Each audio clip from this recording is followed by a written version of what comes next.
Subscribe कीजिए GS news channel को और बेल आइकन को दबाइए लेटेस्ट वीडियो सबसे पहले देखने के लिए।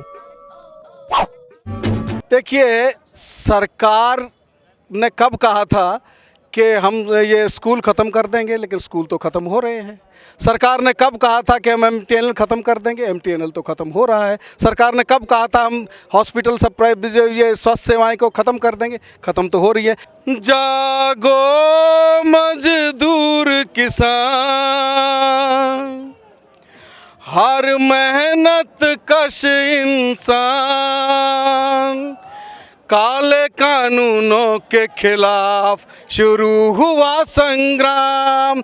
नमस्कार, मैं हूं फैज़ आलम फैज़ी और आपका स्वागत। हम इस वक्त गाज़ीपुर बॉर्डर पे हैं। हम वहाँ पे खड़े हैं जहाँ मंच है, यानी हमारे पीछे मंच है और इसी मंच के सामने ये शेड लगा दिया गया है। ये देखिए, ये शेड ऊपर लगाया गया है जो गर्मी की शिद्दत से लोगों को बचाने के लिए ये शेड लगाया गया है। चूँकि दोपहर में अब गर्मी होती है, जिसकी वजह से लोगों को काफ़ी परेशानी और तकलीफ़ का सामना करना पड़ता है और इसी से बचने के लिए ये शेड लगाया है। आपको याद होगा कि हमने उस वक्त ये रिपोर्ट दिखाई थी जब ये शेड लगाने की कोशिश हो रही थी किसानों की तरफ से, लेकिन अब इसे खड़ा कर दिया गया, यानी किसानों ने खुद अपने हाथों से ये शेड बनाया है। और आप जब इसमें बैठेंगे तो आपको जाहिर सी बात है गर्मी की शिद्दत से बचने का मौका मिलेगा, इसलिए ये शेड लगाया गया है। ये देखिए, ये पीछे मंच है जहां लोग अनशन पे बैठते हैं और ये रूटीन वे में चलता रहता है, यानी कि 24 घंटे का ये अनशन होता है जो मंच पे लोग बैठ के अनशन करते हैं। और यहाँ पे मंच पे लोग आते हैं, राजनीतिक दल के किसी नेता को इजाज़त नहीं है मंच पे पहुँचने के लिए, लेकिन आम लोग या फिर किसान या किसानों के समर्थन में आए लोग वहाँ मंच पर जा करके संबोधित करते हैं लोगों को, और यहाँ पर लोगों के बैठने का इंतज़ाम किया गया है। तो इसी जगह को ढक दिया गया है, यानी शेड लगा दिया गया है ताकि धूप की शिद्दत से लोगों को बचाया जा सके। तो धूप की शिद्दत से लोगों को बचाने के लिए ये इंतज़ाम किया गया है। ये देखिए, हमने उस वक्त रिपोर्ट दिखाई थी जब ये शेड लगाने की कोशिश की जा रही थी, अब इसे कंप्लीट कर लिया गया है, यानी कि धूप की शिद्दत से लोगों को बचने का मौका मिलेगा और ये इंतज़ाम यहाँ पर किया गया है। तो पूरी तरह से पुख्ता कर दिया गया है, यानी किसानों का जो आंदोलन है वो लगातार जारी रहेगा, ये मान लिया जाए, चूँकि किसानों ने पूरा इंतज़ाम कर लिया गया है। और बहुत सारे किसान भी हैं यहाँ पर, या किसान के समर्थन में आए लोग भी हैं, हम उनसे ही जानने की कोशिश करते हैं और ये समझने की कोशिश करते हैं कि आखिर ये जो शेड लगा है इससे इन्हें कितनी राहत मिलती है जब यहाँ पर आते हैं दोपहर के वक्त में, चूँकि गर्मी की शिद्दत बहुत ज़्यादा बढ़ती जा रही है। आप लोग कहाँ से हैं? हम आए संभल ज़िले से। कब से यहाँ पे? आज सुबह ही आए हैं, पहले आए थे 2 दिन रुक के चले गए थे, आज फिर आए हैं। और ये बताइए, शेड लगा दिया गया है, पहले ये शेड नहीं था, यानी खुली जगह थी, तो अब जाहिर सी बात है गर्मी बढ़ रही है जिसकी वजह से ये लगा दिया, तो अब राहत मिलती है यहाँ? हाँ, इससे राहत मिलती है, अब तो इससे राहत मिलती है अब गर्मी में। अच्छा, इससे ये भी संदेश जा रहा है कि आप लोगों ने कमर कस लिया है, यानी ये लगातार चलता रहे। हम लोग किसानों के साथ हैं और किसान ही हैं, किसान के ही घर जन्म लिया है, और चाहे यहाँ पर भी कितना भी समय हम लोगों को बिताना पड़े, तब तक जब तक हमारे लिए कोई निर्णय नहीं कि सरकार लेगी। आप भी संभल से आए? जी बिल्कुल, संभल से आए। आप सब लोग कहाँ से? जी संभल से आए हैं, सब संभल से आए। सब संभल से आए हैं। तो पहले आ चुके हैं यहाँ पे? पहले भी आ चुके हैं 1-2 बार और अब भी आए हैं और अब आते रहेंगे आगे के लिए भी, जब तक ये कानून वापस नहीं होंगे जब तक आते ही रहेंगे। ये शेड बना दिया गया, राहत मिलती है अब इसमें? हाँ, बहुत राहत मिलती है। अब ऊपर से छावा हो गया तो बारिश की भी और धूप से सब राहत मिलती है यहाँ पर। अच्छा, मतलब ये आप लोगों ने मान लिया है कि आप यहाँ पे रहना है जब तक आपकी मांग मान न ली जाए? जब तक रहेंगे, जब तक मांगें पूरी नहीं होंगी।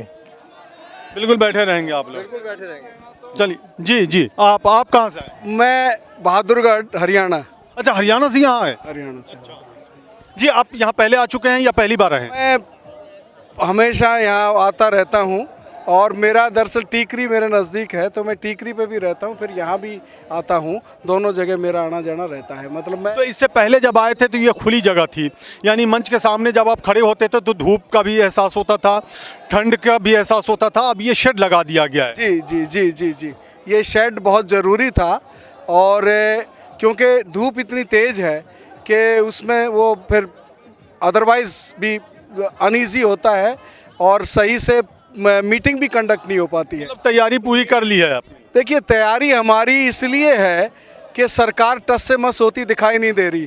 अब ये हमारा यहाँ रहना हमारी इच्छा पर निर्भर नहीं करता, ये इच्छा ये है सरकार की। अगर सरकार कल मान ले, माने सरकार अगर आज मान ले हम रातों रात चले खाली कर देंगे, सब चले जाएंगे, क्योंकि हमारे यहाँ कोई शौक से तो बैठे नहीं है, अच्छा तो लग नहीं रहा है, लेकिन ये हमारी ज़रूरत है और हमें ये संघर्ष को ले जाना है आगे, हमें इसको हासिल करना है, इसीलिए हम यहाँ बैठे हुए हैं और बैठे ही रहेंगे, क्योंकि ये ऐलान हो चुका है, कानून वापसी नहीं तो घर वापसी नहीं। आप करते क्या हैं? मैं एक कवि हूँ और मेरा जीवन समर्पित रहा है मजदूर किसान आंदोलन के लिए। वैसे मैं ट्रेड यूनियन में ऑल इंडिया सेक्रेटरी। आपका नाम क्या है? मेरा नाम रमेश पराशर। तो आप 2 लाइन 2 पंक्ति सुना दें कविता, अगर आपको याद हो तो। नहीं याद तो मतलब पूरा गीत सुना सकते हैं। नहीं, 2 लाइन सुना दें, 2 पंक्ति दहकानों ने ललकारा, वो नेताजी का नारा, दिल्ली चलो दिल्ली चलो दिल्ली चलो दिल्ली, दिल्ली चलो दिल्ली चलो दिल्ली चलो दिल्ली, दहकानों ने ललकारा दिल्ली चलो, मजदूर किसान पुकारा दिल्ली चलो, दिल्ली चलो दिल्ली चलो दिल्ली चलो दिल्ली, दहकानों ने ललकारा दिल्ली चलो।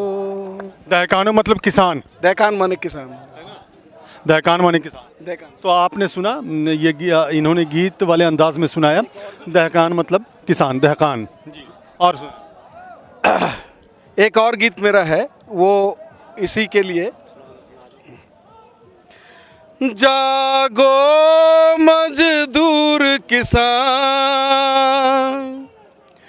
हर मेहनत कश इंसान, काले कानूनों के खिलाफ शुरू हुआ संग्राम, जागो मजदूर किसान, हर मेहनत कश इंसान, जागो मजदूर किसान, हर मेहनत कश इंसान, काले कानूनों के खिलाफ शुरू हुआ संग्राम, जागो मजदूर किसान, जबरन जमीन लेंगे कानून ला रहे, देश क्या विदेश के लुटेरे भी आ रहे, खेती की जमीन छीन सेठों को लुटा रहे, खेती की जमीन छीन सेठों को लुटा रहे, देंगे नहीं जमीन जाए तो जाए जान,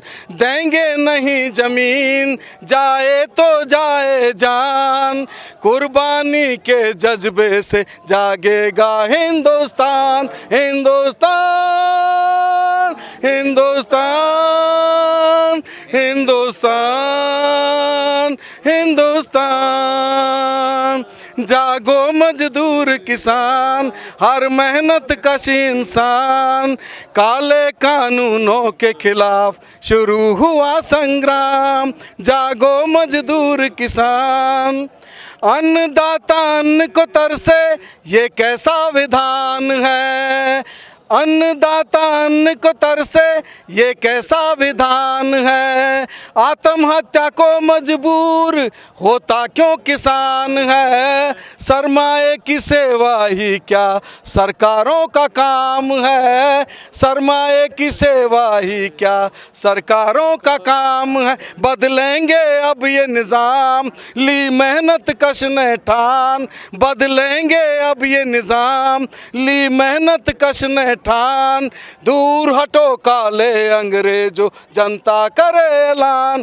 करे ऐलान, करे ऐलान, करे ऐलान, करे ऐलान, जागो मजदूर किसान, हर मेहनत कश इंसान, जागो मजदूर किसान, हर मेहनत कश इंसान, काले कानूनों के खिलाफ शुरू हुआ संग्राम, जागो मजदूर किसान। थैंक। बहुत खूब। तो आप सिंगू बॉर्डर भी जाते होंगे, टिकरी तो आप जाते ही हैं? सिंगू बॉर्डर भी जाता हूँ मैं, सिंह बॉर्डर, टिकरी बॉर्डर, तीनों बॉर्डर में मैं मेरा रहता है। किसी महापंचायत में शामिल हुए आप? नहीं, महापंचायत में मुझे इनविटेशन मिला था लेकिन मैं जा नहीं सका। तो वो टिकैत जी की एक पंचायत थी तो फिर मैं जा नहीं पाया उसमें। मेरे अच्छा, कुछ अब तो पूरा पुख्ता इंतजाम कर लिया गया। ये देखिए शेड लगा दिया गया, यहाँ पे शेड नहीं था।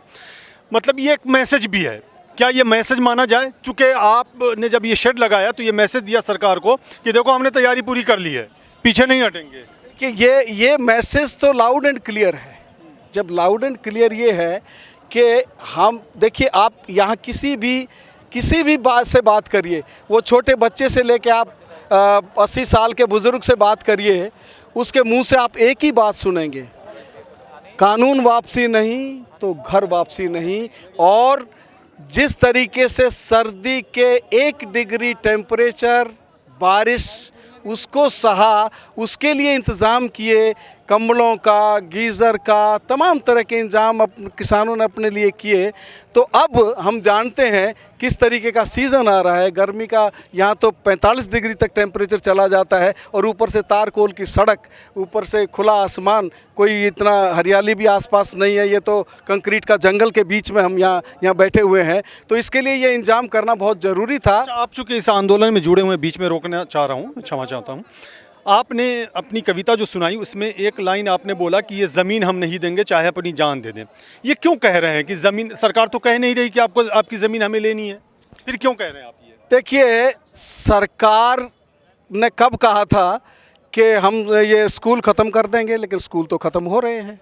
सरकार ने कब कहा था कि हम MTNL ख़त्म कर देंगे, MTNL तो ख़त्म हो रहा है। सरकार ने कब कहा था हम हॉस्पिटल सब ये स्वास्थ्य सेवाएं को ख़त्म कर देंगे, ख़त्म तो हो रही है। क्योंकि जब प्राइवेट आएगा, और प्राइवेट का सबसे बड़ी बात क्या है, प्राइवेट को जब सरकारी संरक्षण प्राप्त होगा और जब हमारे पोस्टर बॉय बन जाए प्रधानमंत्री, अगर पोस्टर बॉय बन जाए जियो के, इससे बड़ी त्रासदी और शर्म की बात कुछ हो सकती है? बताइए। जब यहाँ पैरेलल में प्राइवेट मंडियाँ होंगी, जब यहाँ कॉरपोरेट फार्मिंग होगी, तीनों को आप एक सीक्वेंस में समझने की, इसको एक क्रोनोलॉजी देखिए आपको असीमित भंडारण। फिर रोकना चाहूँगा क्योंकि आपने कहा कि स्कूल ख़त्म कर दिया गया, स्वास्थ्य सेवाएं ख़त्म कर दी गई। ये जो चीज़ें आपने गिनाई हैं, स्कूल भी चल रही है, स्वास्थ्य सेवाएं भी हैं, सब तो है ना। मैं ये कह रहा हूँ कि आप कहाँ जाना पसंद करेंगे, अपने बच्चे को किस स्कूल में भेजना पसंद करेंगे? जब मेरे लिए खेती घाटे का सौदा हो ही रही है अभी भी, और जब मेरे लिए कोई जगह नहीं बचेगी कि मैं उसके रहमो करम पे रहूँगा, जब MSP नहीं होगी, मुझे बेचना पड़ेगा थ्रो अवे प्राइस पे, और फिर वो मुझे कहेगा कॉन्ट्रैक्ट फार्मिंग पे कि जो मैं कह रहा हूँ वो प्रोड्यूस वो पैदा करो, और जब मैं वो पैदा नहीं कर पाऊँगा, जब वो कहेगा कि इस छल्ले में से आलू नहीं निकल रहा है, और जब मेरा ये प्रोडक्ट ख़त्म हो जाएगा, तो वो जब उसका जो कर्जा होगा, ये तो आपने केसेस सुने हैं, तो फिर मेरी ज़मीन जाए ही जाए। क्योंकि इसमें इन कानूनों में क्लॉज भी है, ये बहुत छिपी हुई बात है इसमें, कि इसमें अगर कोई कर्जा होगा उसकी वसूली पंजाब लैंड एक्ट के अनुसार होगी। तो आप लोग सहमत हैं जो ये कह रहे हैं? हाँ जी, सहमत है। सहमत हैं ये जो कह रहे हैं, मतलब समझ रहे हैं ये सब सहमत। जाएगी कृषि जाएगी। इसीलिए ये जो डर है जो अनफाउंडेड नहीं है, ये कोई ऐसा नहीं है कि एक भय, ये जो बार बार बोल रहे हैं किसानों, और बड़े बड़े जो मतलब जो कृषि विशेषज्ञ हैं, जो बड़े बड़े विद्वान हैं, जो वकील हैं, उन कानूनों की बारीकियों को जानते हैं, इनका क्या रिज़ल्ट निकलेगा? वो रिज़ल्ट ये होगा कि कॉरपोरेट का खेती पर कब्जा हो जाएगा। ये जो मैंने इसी के ऊपर जो गीत में भी, जो मैं तो पूरा नहीं सुनाया आपको, चूँकि अब वक्त मुझे इजाज़त बिल्कुल नहीं दे रहा है, लेकिन मैं चाहूँगा कि 2 पंक्तियाँ और सुना दें आप, अगर सुनाना चाहें तो। 2 पंक्तियाँ मतलब 2 पंक्तियाँ अगर सुनाना चाहें तो। ये लोग कह रहे हैं अच्छी से छांट। देखिए, इस धरती को स्वर्ग बना दूं, मेहनत की गर रुक जाए चोरी, घर घर घी के दीप जला दूं, मेहनत की गर रुक जाए चोरी, इस धरती को स्वर्ग बना दूं, मेहनत की गर रुक जाए चोरी। चलिए, बहुत खूब और बहुत बहुत धन्यवाद आपका, बहुत बहुत शुक्रिया आपका कि आपने बड़ी प्यारी आवाज़ में अपना गीत सुनाया और बहुत सारे मैसेजेस भी दिया आपने। तो आपने देखा यहाँ पे जी मेरा ये रमेश पराशर के नाम से यूट्यूब पर है, ये सब अपलोडेड हैं। उसमें हरियाणवी, क्योंकि मैं हरियाणा से बिलोंग करता हूँ, तो किसान मजदूरों पर हरियाणा के भी गीत हैं। रमेश पराशर हरियाणवी भी 2 पंक्ति सुना ही दे मेरे ख्याल से, सुना ही दे, लोगों की भी ख्वाहिश है, सुनना चाहते हैं। हाँ, दिल भरा नहीं है गीत भी गाने, सुना ही दे। ओ करता मेहनत रोज मगर कंगाल क्यों से, ओ दुश्मन तेरा नकारा माला माल क्यों से, ओ करता मेहनत रोज मगर कंगाल क्यों से। चलिए, बहुत बहुत शुक्रिया आपका, बहुत बहुत शुक्रिया। दरअसल हम शेड के बारे में दिखा रहे थे, लेकिन ये कवि आ गए और ये ट्रेड यूनियन से भी जुड़े हुए हैं, और ये सिंगू बॉर्डर पे भी जाते हैं, टिकरी बॉर्डर पे, गाज़ीपुर बॉर्डर पे भी आते हैं। और इनका कहना है कि इन्हें महापंचायत में भी आमंत्रित किया गया था, किसी कारणवश वहाँ नहीं जा सके। तो ये जागरूक कर रहे हैं किसानों को, मजदूरों को एकजुट करने की कोशिश हो रही है इनकी तरफ से, और देख रहे हैं कि किस तरह से उत्साह है किसानों में, किस तरह से किसान जागरूक है। और किसानों का साफ कहना है कि जब हमने ये शेड बना दिया है, इसका मतलब ये है कि हम यहाँ से नहीं हटेंगे जब तक हमारी मांगे मान न ली जाए। इसलिए मैंने शेड से शुरुआत की थी, चूँकि ये एक मैसेज भी है, चूँकि ये खुली जगह थी और गर्मी की शिद्दत में इजाफा हो रहा है, जिसकी वजह से ये शेड लगाया गया है ताकि किसानों को या यहाँ पर जो भी लोग आएँ उन्हें गर्मी का एहसास न हो, और अगर बारिश भी होती है तो उससे भी बचाव किया जा सके। तो सीधा मैसेज है और सीधा संदेश है सरकार को कि वो पीछे नहीं हटेंगे। तो हम गाज़ीपुर बॉर्डर के उस जगह पे हैं जहाँ पे मंच है, जहाँ पे लोग आते हैं। हालांकि मैंने शुरू में कहा था कि यहाँ राजनीतिक पार्टियों के नेताओं को यानी राजनीतिज्ञों को मंच साझा करने की इजाज़त बिल्कुल नहीं है। हालांकि किसान यहाँ आते ज़रूर हैं, या किसानों के समर्थन में जो लोग आते हैं उन्हें मंच साझा करने की इजाज़त होती है, यानी कि किसानों के समर्थन में, लेकिन राजनीतिज्ञों को इजाज़त नहीं होती। आप बावजूद इसके राजनीतिक आते हैं तो उनसे बाहर मुलाकात कर ली जाती है। तो ये सीधा सीधा संदेश है इस शेड के ज़रिए कि वो पीछे नहीं हटेंगे, उनकी मांगे जब तक मान न ली जाए। और इसी बीच में वो कवि मिले जिन्होंने अपनी कविताओं से मजदूरों और किसानों के दर्द को बयान किया और ये समझाने की कोशिश की कि उनके साथ अन्याय हो रहा है और वो अब लड़ाई के मूड में हैं, लड़के ही जीतेंगे। अब हमें दीजिए इजाज़त, नमस्कार। सब्सक्राइब कीजिए जीएस न्यूज चैनल को और बेल आइकन को दबाइए लेटेस्ट वीडियो सबसे पहले देखने के लिए।